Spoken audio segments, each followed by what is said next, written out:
చెస్ట్లా మంచి muscle మాస్ని build చేయాలంటే మీకు ఒక మంచి వేరియేషన్ చూపిస్తా.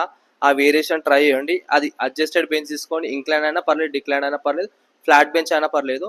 Combination workout. చాలా మంది ఏం చేస్తారంటే ఫ్లాట్ బెంచ్ డంబుల్ ప్రెస్ అలా కొడతారు, డంబుల్ ఫ్లైస్ అలా కొడతారు. మనం ఈ వేరియేషన్లో ఒకటే వేరియేషన్లో డంబుల్ ప్రెస్ డంబుల్ ఫ్లైస్ కొడతాం. కన్ఫ్యూజ్ కాకూర్రి. నేను వీడియోలో అయితే చూపిస్తా పదండి. చెప్పినా కదా variation dumbbell press dumbbell flies ఎట్లా కలిపి కొడుతున్నా ఒకసారి వీడియో మీద ఫోకస్ చేయర్రి. మంచి రిజల్ట్ ఉంటుంది. నేను అడ్జస్టెడ్ బెంచ్ పైన ఇంక్లైన్ బెంచ్ వేసుకున్నా 45 degrees. మీరు ఫ్లాట్ అన్న వేసుకోవచ్చు, డిక్లైన్ అన్న వేసుకోవచ్చు, ఏం పర్లేదు. ఇక మీ మజిల్ టార్గెట్ బట్టి ఇప్పుడు నేను ఇంక్లైన్ వేసుకున్నా కాబట్టి అప్పర్ చెస్ట్ టార్గెట్ అవుతుంది. ఫస్ట్ నేను ఫ్లైస్ నుంచి స్టార్ట్ చేస్తున్నా. ఒక రెప్యుటేషన్ ఇట్లా ఫ్లైస్ కొడతా కదా, మళ్ళీ ఫ్లైస్ కంప్లీట్ చేసి ఆటోమేటిక్గా డంబుల్ని ఇట్లా రొటేట్ చేస్తా. సేమ్ మళ్ళీ press, normal dumbbell press dumbbell flies అలాగ కొడతాం కదా, ఒక్కసారి కంబైన్ చేసి కొట్టండి. మంచి రిజల్ట్స్ ఉంటుంది. అప్పుడప్పుడు ట్రై చేయరు చెస్ట్ వర్కౌట్లా. మంచి మజిల్ మాస్ బిల్డ్ అవుతుంది చెస్ట్లా.